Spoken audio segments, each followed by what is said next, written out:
Muy buenas noches, bienvenidos a un nuevo podcast de La Hoja del Olivo. Yo soy Luis Castillo y en esta oportunidad me toca dirigir este podcast. Le damos la bienvenida también a que se presente Juan Javier. Hola, buenas noches, yo soy Juan Reta desde México. Un saludo para todos nuestros oyentes y bienvenidos a nuestro especial de Navidad. Yo soy Javier Fuentes, igual desde la Ciudad de México, y pues bienvenidos. Muy bien, gracias Juan, gracias Javier. Bien, bueno, yo estoy hablando aquí desde Perú y también, como ya mencionaron, ese es un especial que estamos haciendo por Navidad, así que el tema es...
Ahora, claro, esta es la opinión, ¿no?, de los ritos cristianos, ¿no?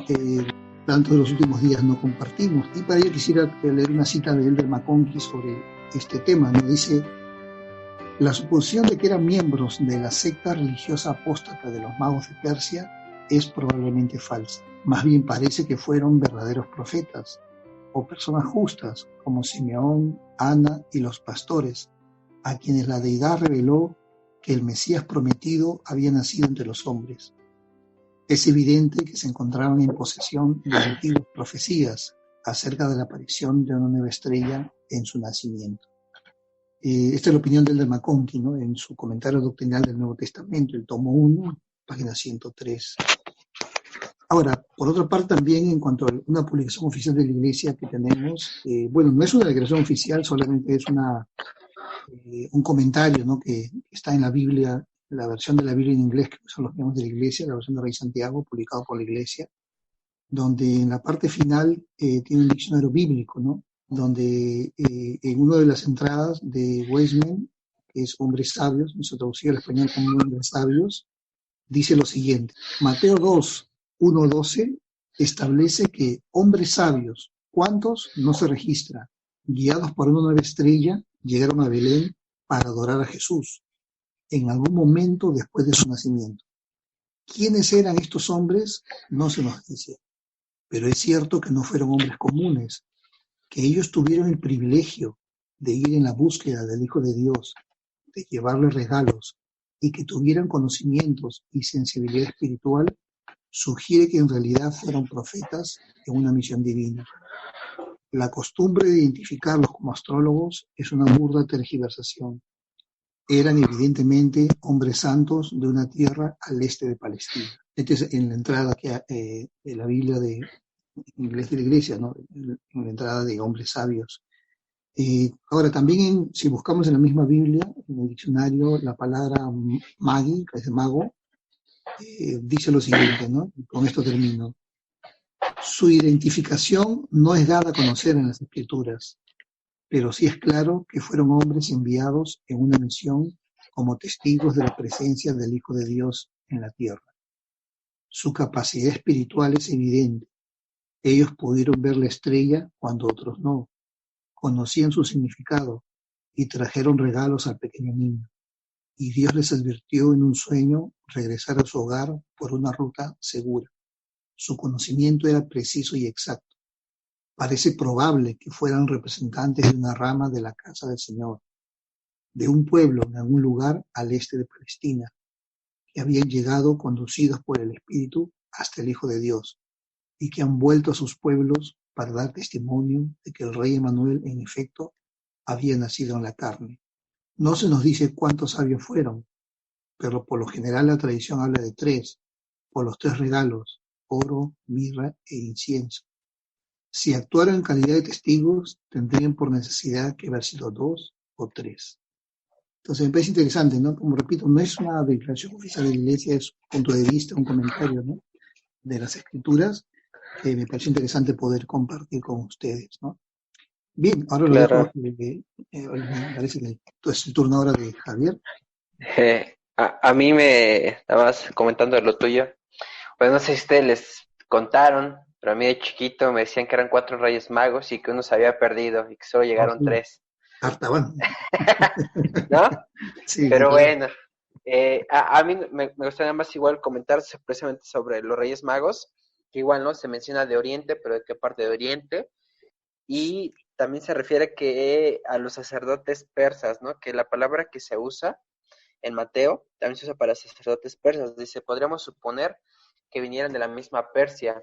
Es más, en la iconografía del cristianismo primitivo se representa a los magos caracterizados con indumentaria persa.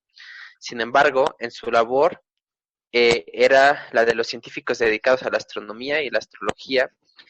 En lugar de presencia podría ser también Babilonia.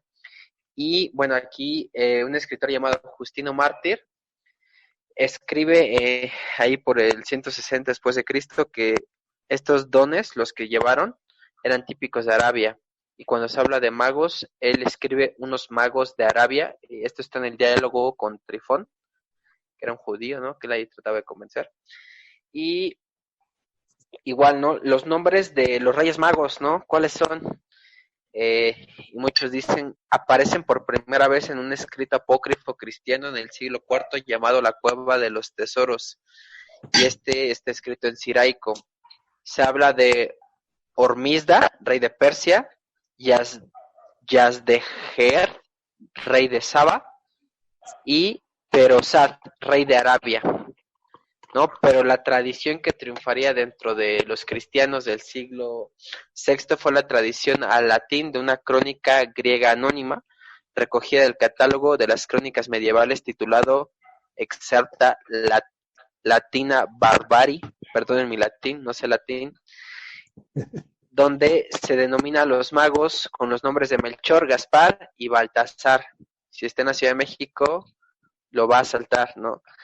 Y el Evangelio armenio de la infancia de los siglos VI y VIII, también se mencionan 3 magos: Melcón, rey de los persias; Gaspar, rey de los indios; y Baltasar, rey de los árabes. Entonces, bueno, a mí me gustó, ¿no? El compartir esto de dónde vienen los nombres que muchas veces se les atribuyen aquí al menos en México. No sé si en Perú usan los mismos, Luis. Sí, igual, los 3 nombres que has mencionado, igual también. Baltasar ¿Y Melchor. también creen allá que les llevan los juguetes? Ah, bueno, no, ya lamentablemente aquí ya se ha popularizado Papá Noel, ¿no? El capitalismo, imperialismo. Sí, ha Bueno, usurpado el papel de los magos.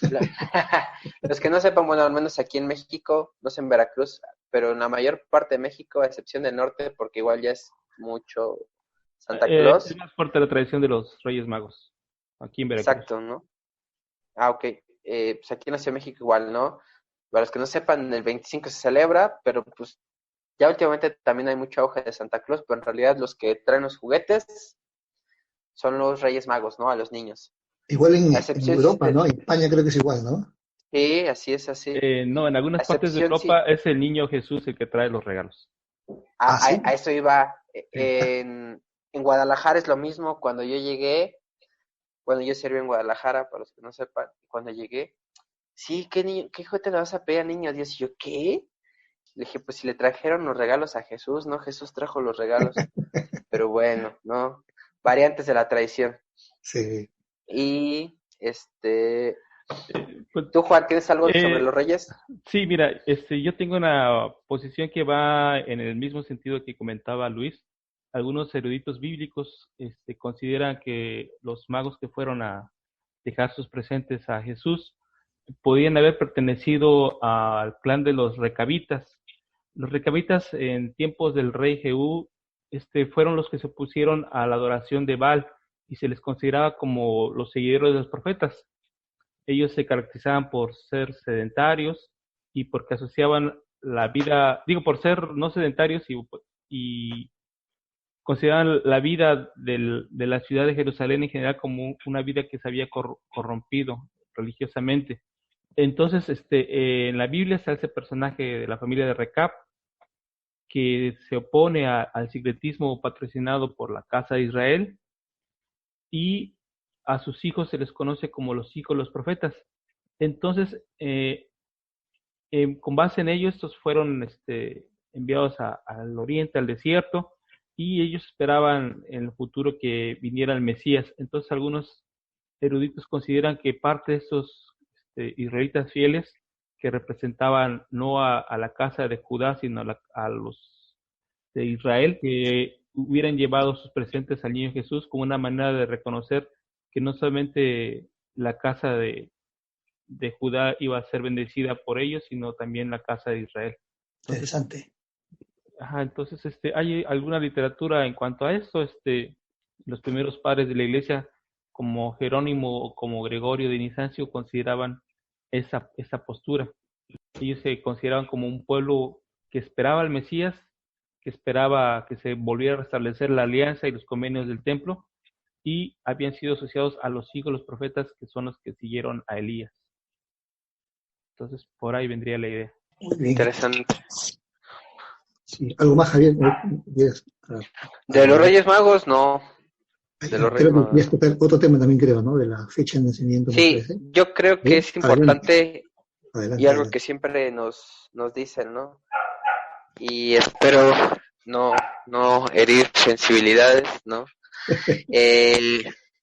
Bueno, vamos a empezar, ¿no? Nuevamente, la doctrina es lo que está 100% declarado y que no cambia, no se altera. Normalmente esto viene por un comunicado de la primera presidencia, aprobado por los 12 apóstoles, no está oculta en un discurso de una conferencia general, ni en Journal of Discourses, ahí entre líneas. Entonces, una vez aclarando eso, yo creo que muchos de nosotros crecimos emocionados, ilusionados como estos poseedores únicos de la verdad sobre la verdadera fecha de nacimiento del Salvador, que si uno le pregunta a los miembros más antiguos de la iglesia dirán indudablemente y defenderán a capa y espada el 6 de abril.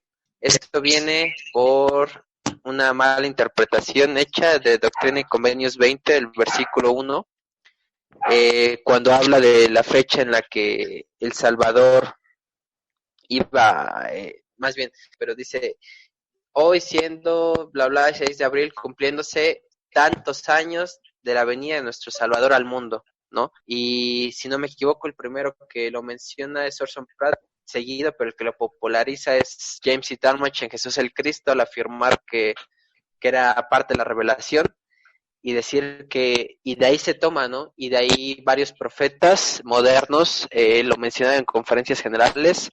Si no me equivoco fue Harold B. Lee, después Spencer W. Kimball y el último en el 2004, igual si mi memoria no me falla, David A. Bednar. Y sin embargo, muchos lo creíamos así, ¿no? Sin embargo, en este último esfuerzo que la Iglesia ha hecho, de Joseph Smith Papers, por recopilar todos estos escritos, revelaciones oficiales, ¿no? De la Iglesia, pues ahora sí que los papeles que escribió José Smith, ¿no? Literalmente la traducción, se dieron cuenta que este primer versículo que menciona la fecha en realidad nunca fue parte de la revelación original, sino simplemente fue como el encabezado que el que escribió la revelación, no ahorita recuerdo su nombre, si ustedes se lo saben me ayudan. Sí, era parte de un formalismo muy clásico del siglo Claro, XIX. cuando revisan sus diarios de esta persona, se dan cuenta que él, por ejemplo, hoy siendo 15 de diciembre, habiéndose cumplido 2019 años desde la venida de nuestro Salvador al mundo, ¿no? Era una forma bonita, poética de decirlo. Pero sin embargo, por las azares del destino, el papeleo terminó dentro de la revelación y se creó esta tradición dentro de la iglesia, ¿no? Sin embargo, es muy curioso que incluso muchos apóstoles no lo creían. Uno de ellos era Bruce R. McConkie, que estuvo después de James E. Talmage, y él siempre decía que era imposible determinar la fecha exacta del nacimiento del Salvador. Entonces, pues es curioso, ¿no? Y eso nos ayuda a saber que el 6 de abril no es una revelación oficial, sino el mismo Bruce R. McConkie lo hubiera dicho, puesto que él vivía después que James E. Talmage. Y bueno, eso es con respecto al 6 de abril, ¿no? Que dejando en claro que no es el 6 de abril, me gustaría igual abordar, y igual lo que ustedes puedan aportar, dialogar, sobre, bueno, la ciencia, o normalmente he leído estudios que dicen o apuntan más hacia un septiembre, ¿no? Hacia el mes de septiembre, y dan un rango normalmente de 1 antes de Cristo hasta 3, ¿no? Antes de Cristo. Radican entre estos rangos las fechas que proponen muchos científicos. Y la otra, que bueno, me gustaría antes si tiene otro tema, porque el otro que quiero abordar, que es muy interesante, que tal vez, espero no me crucifiquen mientras me escuchan, pero que me gustaría abordar. ¿Tú Ah, tienes algo, Juan? yo sí tendría una fecha diferente Ok. y tiene que ver con la experiencia de Zacarías en el templo y el nacimiento de Juan el Bautista. Para algunos de los que están relacionados con este tema, consideran que la única ocasión en que el sacerdote entraba al lugar santísimo solo era en el día de la expiación. Y si consideramos a este como el punto de partida del sacerdote, como punto de partida de la anunciación con Zacarías, entonces si él estaba ejerciendo su cargo en el día de la expiación, entonces Juan el Bautista fue engendrado en ese día, por lo que muy probablemente él hubiese nacido en junio, y con la anunciación de María, esta anunciación se hubiese dado en la primavera, y Jesús estaría naciendo en pleno invierno. Esta es la postura, la tradición por la que algunas iglesias cristianas asumirían que Jesús nació en invierno, precisamente por o a partir del punto de que Zacarías estuviera funcionando, De, haciendo sus oficios de sumo sacerdote en el día de la expiación. de hecho, ese es el tema que igual quería tratar. Está en un libro que se llama The Eternal City, de Taylor E. Marshall, y es buenísimo. Es una defensa sobre el nacimiento que fue en realidad el 25 de diciembre. Responde a 3 objeciones principales. Y por casualidad, no sé si estaba esta persona leyendo Jesús el Cristo, pero le contesta todos los argumentos que James E. Talmage da para defender que no fue en diciembre. Entonces, bueno, a excepción de uno. El primero, muchos dicen que el 25 de diciembre fue escogido para reemplazar una fiesta pagana, un festival romano pagano llamado la Saturnalia, ¿no? Es lo que por muchos cristianos tradicionales se rasgan las vestiduras y dicen, no, no celebramos Navidad. Pero esta persona responde la objeción de una forma muy sencilla, ¿no? Dice eh, que el emperador Aurelio introduciría el culto al Sol Invictus, y que en realidad él odiaba tanto a los cristianos que la fiesta se estableció precisamente para aborrecer a los cristianos, es decir, la Navidad ya existía y él establece esta fiesta en la misma fecha para tratar de mancillar esta tradición que ya tenían los cristianos, ¿no? Y pone muchas citas de muchos textos como diciendo, ¿no? Cómo todo esto se fue degenerando hasta crear esto, ¿no? Y bueno, ese es uno, ¿no? Y la otra objeción que normalmente hace, dice que Cristo no pudo haber nacido en diciembre, ya que en el Evangelio de Lucas se describe que ¿cómo se dice? Los pastores estaban en el campo, ¿no? Pastores, están en el campo, ¿no? Por lo que Cristo no pudo haber nacido en invierno, ¿no? Dice que hay que recordar que era Palestina, no Inglaterra, no Rusia, no Alaska. Dice, Belén estaba situada en la latitud de 31.7. Y él hace la comparación, dice, mi ciudad es Dallas, Texas, y está en una latitud de 32.8. Dice, con la cual tú en invierno puedes estar perfectamente cómodo afuera, ¿no? Que muchas veces nos olvida, y este sí es un argumento que James C. Talmage da, ¿no? De que dice que por el invierno puede ser, pero se les olvida que es Palestina, no Inglaterra, y la altitud, entonces en realidad estaría en una altura, en verdad, súper, pues, confortable, que podían estar realmente afuera. Bueno, pero ahí se le olvida que Jerusalén no es una ciudad llana como Dallas, sino que está en una montaña, ¿no? Sí, también. Y sin embargo, no era un clima extremo. Sí, pero por ejemplo, si tú te pones a pensar aquí en México, si tú ves Veracruz, dirás, bueno, Veracruz te suena calor, playa y mucho sudor, ¿no? Pero también tenemos a Orizaba, que está en la zona montañosa y donde en pleno invierno te va a nevar y no está en una latitud muy al norte, ¿no? Y y tenemos a Perote y tenemos zonas montañosas con fríos extremos, y Jerusalén en este sentido es una ciudad que está situada en medio de cordilleras, ¿no? Es una ciudad en lo alto, y que este punto yo no lo vería tan fuerte, ¿eh? Ok. Después menciona que en el Protoevangelium de San James, de Santiago, también confirma que septiembre fue la fecha de concepción de Juan el Bautista. Sí. Y nuevamente menciona precisamente lo que tú mencionaste de Zacarías, precisamente para apoyar esta postura. Sería la cuestión más fuerte, ¿no? Sí. El punto más fuerte, si él fue sumo sacerdote y entró únicamente solo al lugar santísimo para ofrecer incienso y realizar orden del sacerdocio, ese totalmente puede haber sido el día de la expiación. Ok, de hecho, y aquí pone algo, perdónenme, lo estoy traduciendo en mi mente al momento, está en inglés el artículo, y dice, ahora pregúntese usted mismo, ¿la Virgen María alguna vez olvidaría la fecha de nacimiento de su Hijo Jesucristo cuando fue concebido por una semilla humana proclamada por ángeles en un nacimiento milagroso visitado por Gabriel? Ella sabía el momento de la encarnación del Hijo de Dios, del Mesías. ¿Alguna vez ella olvidaría la fecha? Después dice, pregúntese, ¿los apóstoles estarían interesados en escuchar la historia de María? Claro que lo estarían. ¿No cree usted que el santo apóstol que escribió el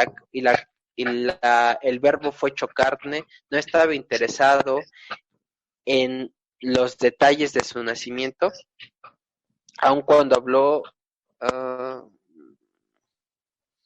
cuando preguntó qué edad tenía o cuándo había nacido, y dice, bueno, entonces la fecha exacta de nacimiento es el 25 de diciembre a la medianoche, y cita varios testimonios, de padres de dice la iglesia, que, ¿no? De los padres de la iglesia, de Church Fathers Claim, los padres de la iglesia mencionan que el 25 de diciembre fue el nacimiento de Cristo. Bueno, pero ahí en el recordatorio también pasaría otro detalle, que igual tenemos experiencias como la primera visión, otras experiencias sagradas como la restauración del sacerdocio, y para las cuales, aunque son muy sagradas, muy especiales y únicas, no tenemos una fecha exacta, ¿eh? Y ahora que tocas eso, y el participante no nos la dice o no nos da el contexto adecuado para que digamos, fue en tal fecha que ocurrió tal cosa. Algo así pudo haber pasado también con María, que para ella También. debió haber sido tan sagrado, tan especial, que no haya dado una fecha ella misma, ¿eh? Sí, puede ser.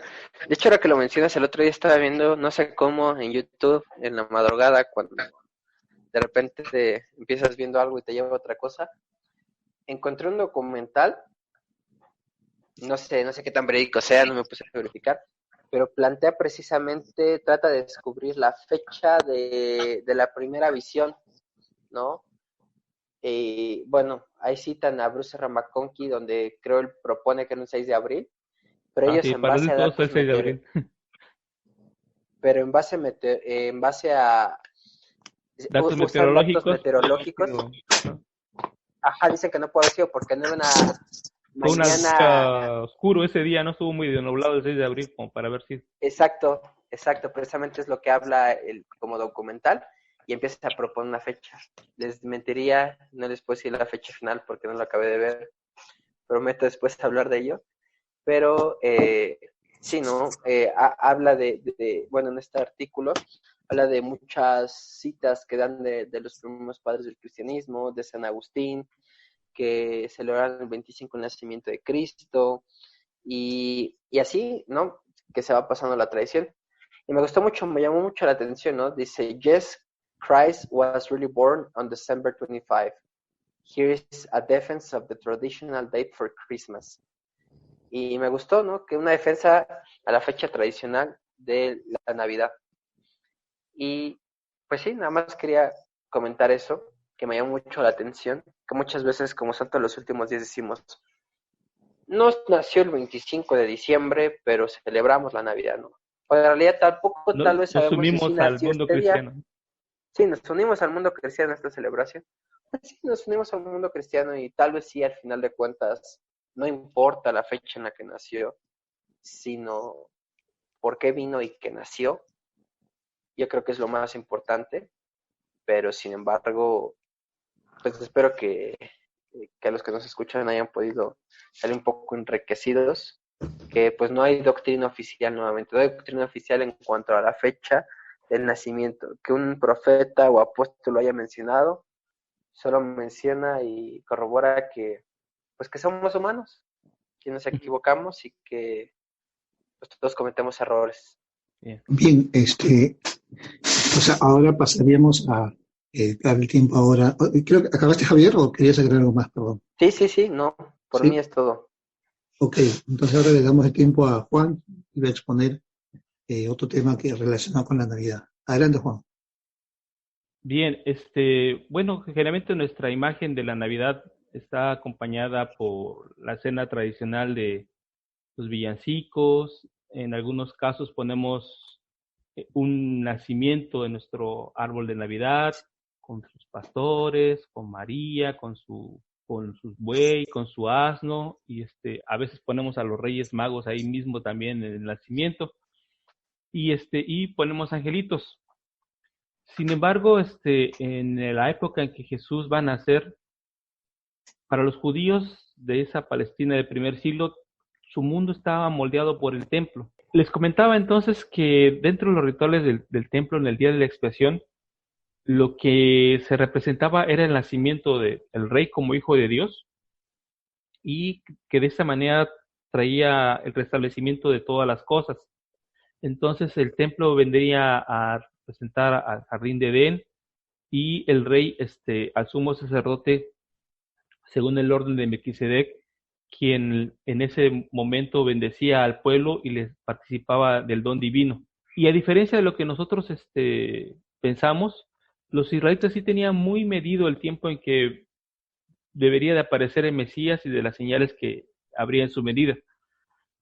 Hay un libro que se llama el Libro de los Jubileos, donde habla como de dispensaciones de épocas y establecen claramente que la venida del Mesías sería aproximadamente en la época del Señor, en el 10º jubileo, y da algunas señales al respecto, señales que están relacionadas con el templo. El sumo sacerdote que pasaba el velo representaba que de la presencia divina venía al mundo, o descendía al mundo un ángel, en este caso el ángel mayor, que era el Señor de ellos, y a quien de esa manera se le llamaba así, el Señor, el Hijo de Dios. Y el sacerdote entraba con ropas blancas, pero salía con ropas de colores, simbolizando que había nacido y era el gran sumo sacerdote en ese momento. Todo eso se perdió después del segundo templo, pero la esperanza de los judíos es que se restableciera de nuevo este orden del sacerdocio. Es decir, que en lo futuro volviera a venir alguien según el orden de Melquisedec que pudiera llamarse el Hijo de Dios, que fuera engendrado directamente por Dios. Ellos tenían la confianza en que la profecía del Salmo 110 se pudiera así cumplirse. Bien, aquí hay otro punto interesante, es que cuando Jesús va a nacer, se oye la idea de que Él es el unigénito. La palabra unigénito para los judíos y para los servicios en general no era la idea de que fuera un solo hijo de Dios. ¿En qué sentido era el único? En el mismo sentido que Isaac era único. Aunque Abraham tuvo más de un hijo, como fue Ismael, Isaac en ese sentido fue su único hijo, al que amaba. De esa misma manera, nuestro Padre Celestial tenía a su unigénito en el sentido que él sería el más amado, el único en ser engendrado aquí en la tierra. Y es muy curioso encontrar algunas escrituras que hablan de que Jesús es el Hijo del más alto Dios, o que va a ser nacido del Altísimo. Aquí se hace una diferencia entre lo que es el Padre Celestial como el Altísimo y su Hijo. Y si se dan cuenta en los pasajes de Lucas, siempre hacen el uso de la palabra Señor.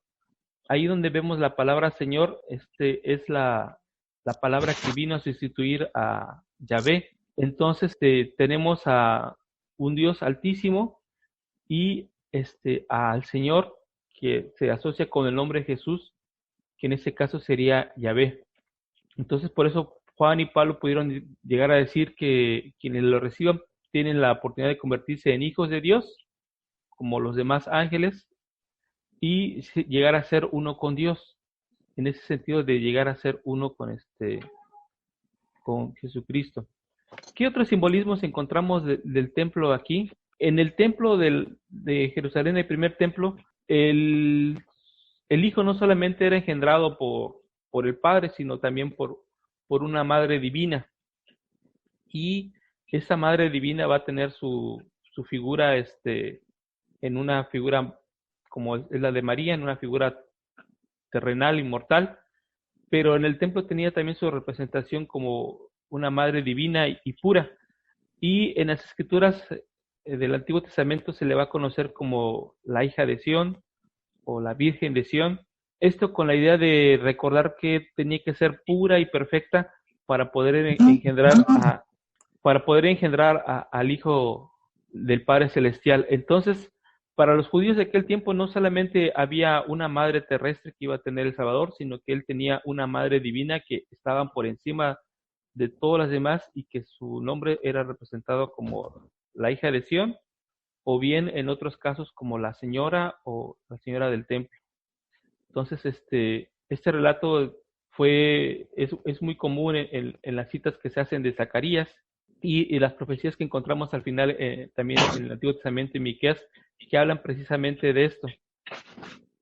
Otro punto que está relacionado con el templo es, por ejemplo, cuando la Escritura dice que ellos andaban buscando, que no hubo lugar para ellos en el mesón, la palabra hebrea ahí se refiere o hace un juego de palabras con el lugar santísimo, porque la raíz es exactamente la misma.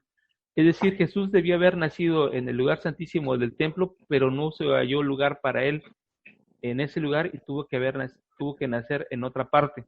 Algunas veces se representa en los nacimientos al burro y al buey. Esto es así porque en la tradición antigua, en las profecías del Antiguo Testamento se habla de que ni los sacerdotes ni los reyes hacen caso a su Señor, pero sí lo hacen los bueyes y los asnos.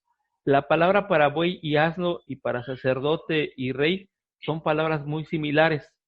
Entonces, el buey y el asno también estarían representando a los sacerdotes y a los reyes que debían de adorar a Jesús en ese momento. Y bueno, la creencia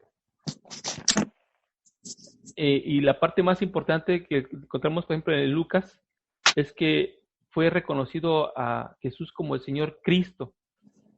Y es importante todas esas partes de Lucas, de los primeros 2 y 3 capítulos, porque reiteradamente está hablando de que Él es el Cristo y a la vez que Él es el Señor, es decir, que Él es Yahvé, que ha sido engendrado en esta época en la que Jesús nació. Hay también mucha relación con la idea de Adán y de Jesucristo, en el sentido de que los israelitas consideraban a Adán como el sumo sacerdote que ofició en el jardín de Edén. De hecho, la palabra hebrea ven que a Adán se le manda a cultivar el jardín, la palabra hebrea para cultivar se refiere también a atender las cosas del templo. Entonces los judíos tenían la idea de que Adán había estado ahí oficiando como sumo sacerdote dentro del templo, y por eso muchas de las representaciones que tenía el templo de ese entonces tenía que ver también con palmeras, con ciertas representaciones de animales, como un recordatorio de que ahí se encontraba el jardín de Edén.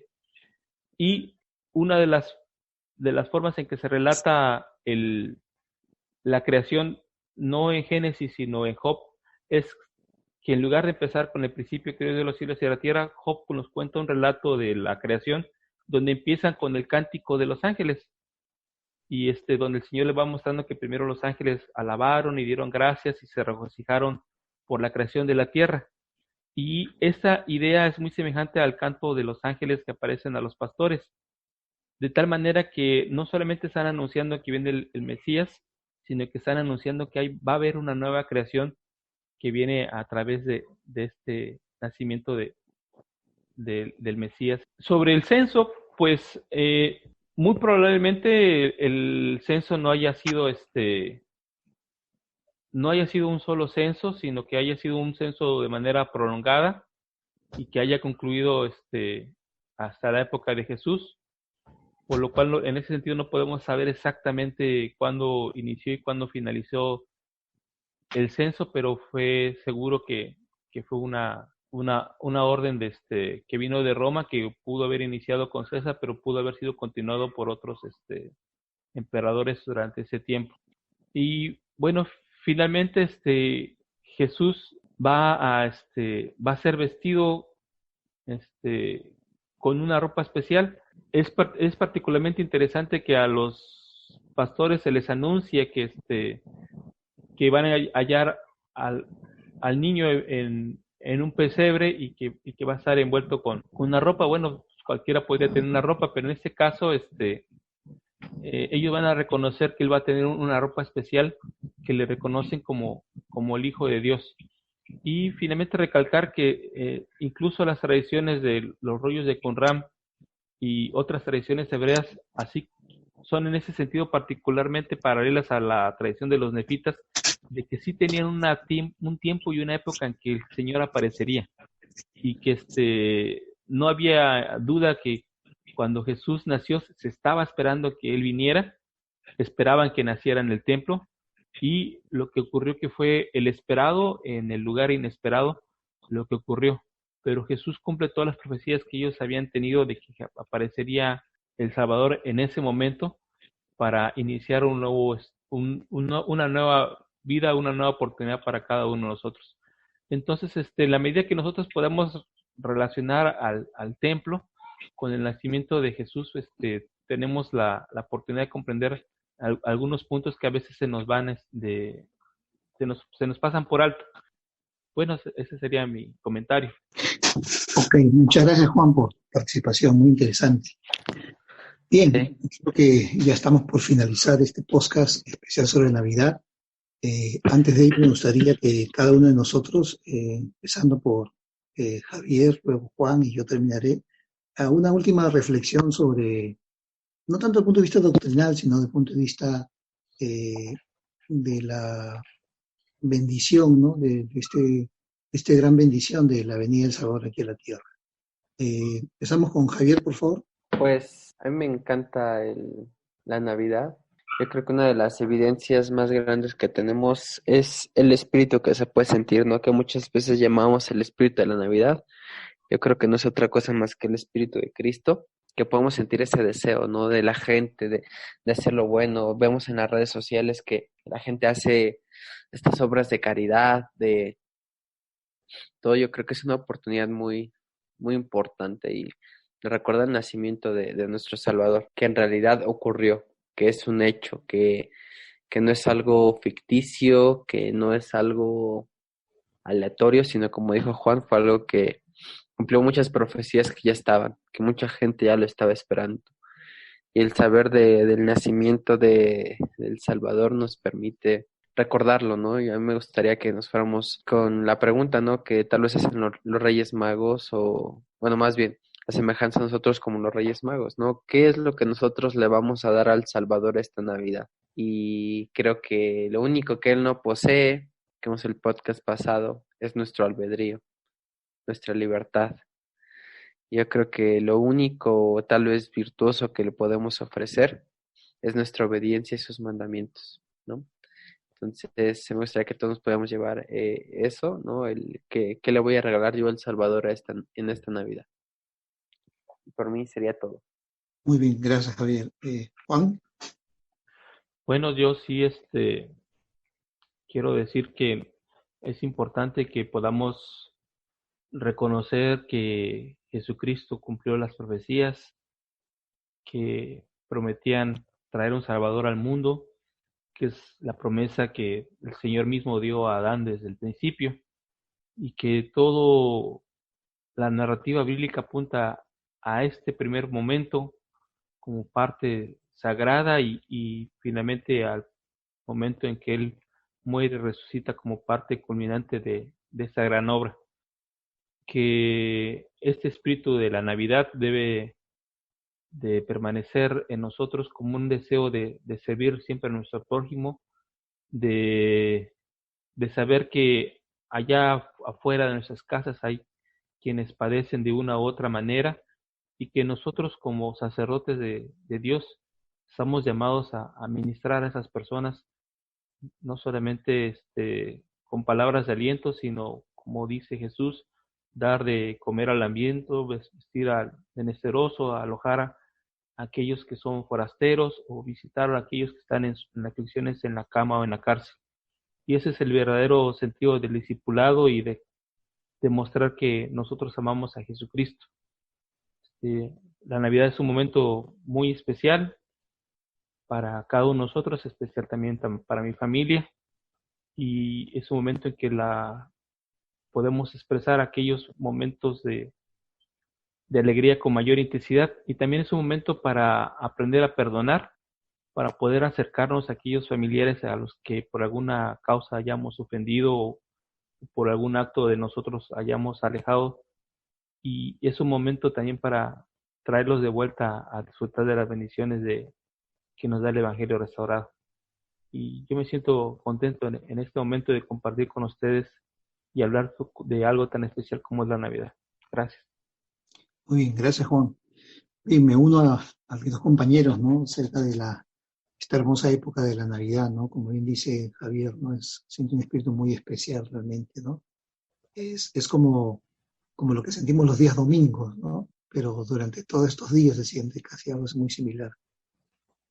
Bien, a mí lo que me asombra mucho es justamente cómo con el tiempo se ha ido perdiendo, ¿no? La esencia del propósito de la Navidad, ¿no? Ahora se ha vuelto una época muy comercial, ¿no?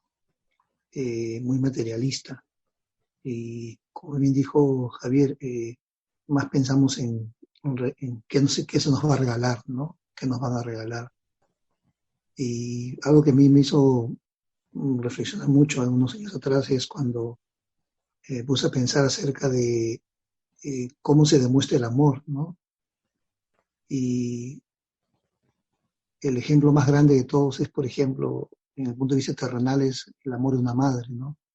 Una madre, por ejemplo, qué tan grande es el amor de una madre. Es infinito, ¿no? Una madre está dispuesta a dar su propia vida por sus hijos, ¿no? Entonces de ahí aprendo que amar implica dar, implica sacrificar, ¿no? El tamaño de mi sacrificio, el tamaño de mi dádiva o de lo que yo doy es el tamaño de mi amor, ¿no? Y en esta fecha recordamos la gran dádiva que es Cristo, ¿no? La dádiva de Dios el Padre hacia nosotros, sus hijos, ¿no? Entonces, ¿qué tan grande es el amor de Dios por nosotros, como dice el Evangelio, ¿no? Porque de tal manera amó Dios al mundo que ha dado a su Hijo unigénito, para que todo aquel que en él crea no se pierda, mas tenga vida eterna, ¿no? Entonces, el amor de Dios es tan grande que estuvo dispuesto a enviar a su Hijo, ¿no? A su unigénito, y a que diera su vida por nosotros, ¿no? Y como bien dijo Javier, ¿no? O sea, más que pensar que voy a recibir esta Navidad, es pensar qué voy a dar, ¿no? Qué voy a entregar, ¿no? Y la mejor manera o la mejor forma de mostrar que estamos agradecidos del don que es Jesucristo, es también como hizo Juan, ¿no? Es que estoy dispuesto a dar por los demás, ¿no? Como dijo Salvador, ¿no? En cuanto le hiciste a esto a mis hermanos más pequeños, a mí lo hiciste, ¿no? Y queremos invitarles, ¿no? Que juntos podamos reflexionar a todos los que nos están escuchando en esta Navidad a poder dar hacia los demás y poder iluminar el mundo. Es esta iniciativa de la Iglesia, ¿no? De este año, ¿no? Que Dios nos pueda bendecir en esta Navidad para que podamos renovar nuestro compromiso como discípulos del Salvador y seguir su ejemplo y sus enseñanzas. Bien, entonces con esto terminamos este podcast especial por Navidad y nos despedimos hasta otra oportunidad. Hasta luego, amigos. Hasta luego. Hasta luego.